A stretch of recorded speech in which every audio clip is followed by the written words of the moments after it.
A crusade against drinking is not something you might associate with Irish history. Usually it's quite the opposite, isn't it? But in the 1830s and 1840s, one of the best known Irish people, not only in Ireland but across the world, was a Catholic priest who led precisely that, a movement known as a crusade against drinking. And it had remarkable success, particularly in Ireland, but it was also exported all around the world. So in this video, I want to explore the incredible history behind a guy called Father Mathew, the priest who led this movement, how he convinced Irish people to stop drinking, how he got some of the most famous figures of the day, including Frederick Douglass, involved in his movement, and then how he exported it around the world. It's a forgotten aspect of Irish history, but an incredible story all the same. To begin though, we've got to go back to a time of really hard drinking in the early 19th century. Before we do that, let me introduce myself. My name is Finn Dwyer, I'm an Irish historian, and I'm also the creator of the Irish History Podcast. You'll find that linked below. Now let's head back to the early 19th century and where this movement against drinking in Ireland emerged from. In the early years of the 19th century, there was a growing concern right across the world about alcohol consumption. It was blamed for some of the worst problems in society. In Ireland, it was considered to be responsible for the rampant poverty across Irish society, as well as the violence that seemed endemic to rural Ireland as well.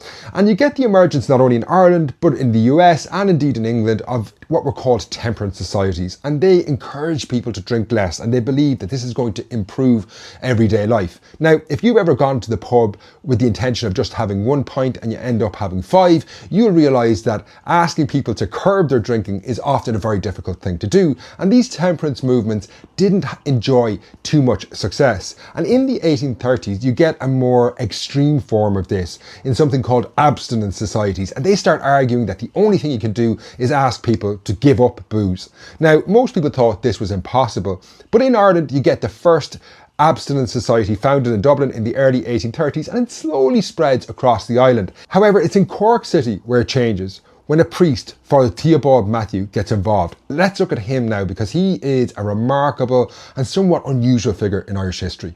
So in the early decades of the 19th century, when this temperance movement is starting, the man who will become most associated with it, Father Mathew, is not a particularly well-known person. He's certainly not associated with that movement.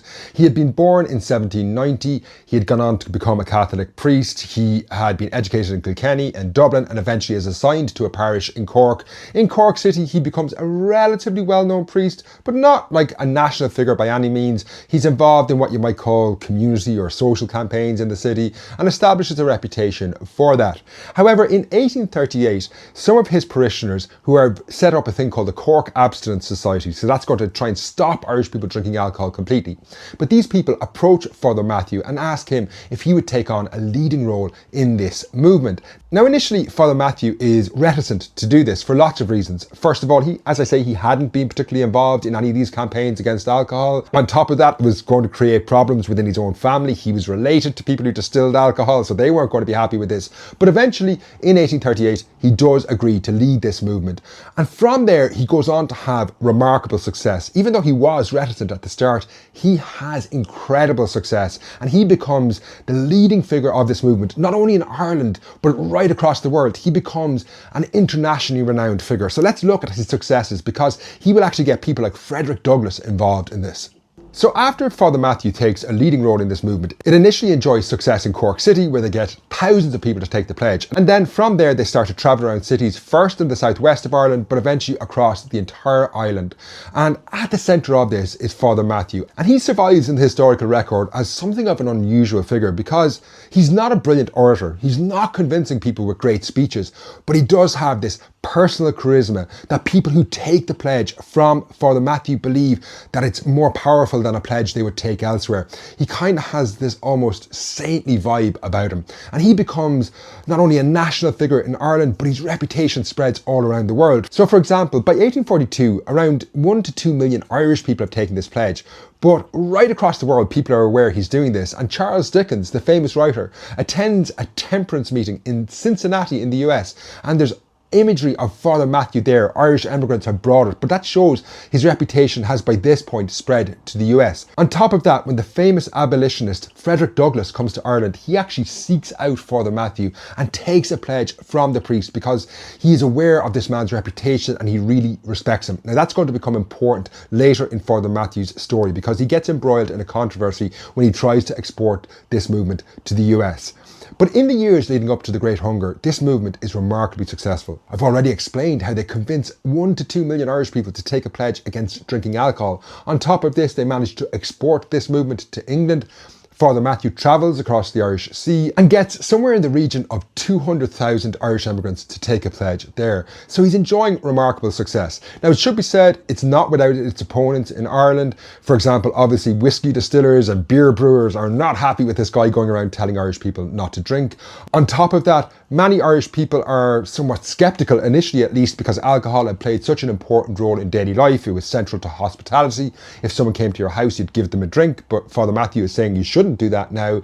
And obviously lots of aspects of social life do revolve around drinking. So a lot of people find this pledge difficult and somewhat alien. Nevertheless, he does enjoy remarkable success, as I say, in the early 1840s. Now his movement in Ireland will basically suffer a major blow when the Great Hunger breaks out in 1845. But in the later 1840s, Father Mathew will follow the thousands of Irish famine emigrants across the Atlantic Ocean and bring his movement to America. So next we need to look at what happens in Ireland during the Great Hunger and then how he moves his movement across the Atlantic.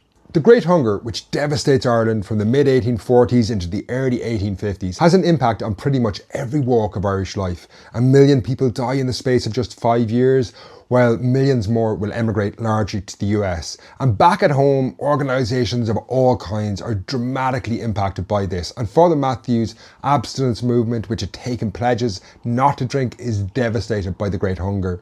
Many of the people who had taken the pledge are dead or have emigrated, and Irish society is absolutely transformed in those years. And in the early 1850s, Father Mathew's movement will be struggling. However, by that point, he had actually exported the movement to the US, where it looks like he's going to enjoy remarkable success. However, he becomes embroiled in a controversy that no one could have foreseen. In the late 1840s, Father Mathew decides he is going to go to the US and spread his message of abstinence. He's basically following the hundreds of thousands, the millions of Irish people who've been driven from Ireland during the Great Hunger across the Atlantic Ocean. Now, it's thought he's going to do very well in the US. First of all, American society is really primed for the arrival of someone with his message. There'd been a major movement against alcohol in the US in the decades leading up to the 1850s when he's about to arrive in the US. And on top of that, Father Mathew himself is an internationally renowned figure. His activities in Ireland have been widely reported in the US press. On top of that, I've already mentioned, like Frederick Douglass had sought him out when he comes to Ireland. So he arrives in America and does this massive tour of hundreds of US cities. And initially, he does really well. He convinces hundreds of thousands, some people say millions of people, to take the pledge. However, his time in the US is massively overshadowed by a pretty strange decision he takes. So when Father Mathew arrives in the US, most of his supporters assume that he is going to take a position on the key issue of American politics in the mid-19th century. Now that's the issue of slavery. He had already received a lot of support, I guess, from abolitionists, both in Ireland. A lot of Irish people were supporters of abolition, but on top of that, as I mentioned, figures like Frederick Douglass had come to Ireland and he had taken the pledge from Father Mathew. He was generally considered to be a moral guy. Some people view him kind of as a walking saint, so obviously you would assume someone like that would oppose slavery and support abolitionism. However, Father Mathew was, at his core, a pretty conservative guy, and he had always insisted that he wouldn't take a position on political matters, and he also wanted to travel into the southern states of the US, and he knew if he adopted a position against slavery, that wouldn't go down well in the southern states. So he initially says he's just not going to say anything.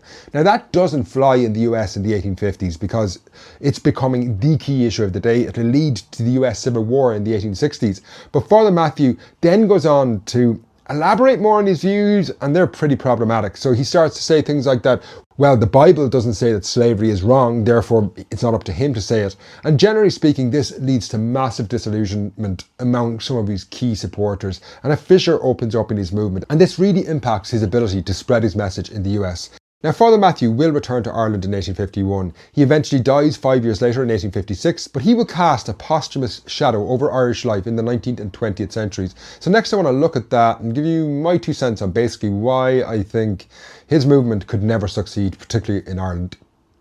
When Father Mathew had returned to Ireland, he is coming back to a country transformed by the Great Hunger, and his abstinence movement, which had enjoyed remarkable support in the early 1840s, is just devastated by the Great Hunger, and they never are able to command the support and respect they had in the early 1840s. Irish society has been transformed by the famine. Now, Father Mathew, as I say, died in 1856, but he has this enormous impact over Irish society.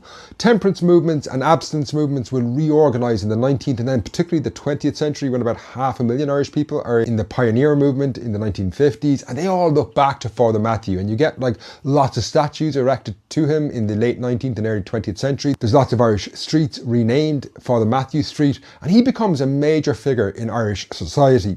Now, ultimately though, his message never succeeded. It didn't succeed during his lifetime, and successive movements never succeed in convincing Irish people not to drink. Like today you get lots of campaigns urging people to drink less, and I think that message was always going to work better. A lot of critics of Father Mathew will point out that alcohol played a really important part, particularly in the past, in Irish life. It was the centre of a lot of social life. So if you asked people not to drink, you would have to provide something else for them to do in their spare time. And they never really managed to do this. They would set up reading clubs, but they never managed to fill that vacuum when alcohol was removed out of the situation. And it's generally believed that no matter what he did, there would always be backsliding and people would be surrounded by alcohol too much. And that a message of, like, I suppose, moderation would have worked better. And also on top of that, his was a very religious message. It said that you could give up alcohol with the support of God, but it didn't really, I suppose, have that modern component where you would encourage someone to believe in themselves to give it up. So personally, I think he was always going to struggle, particularly because alcohol is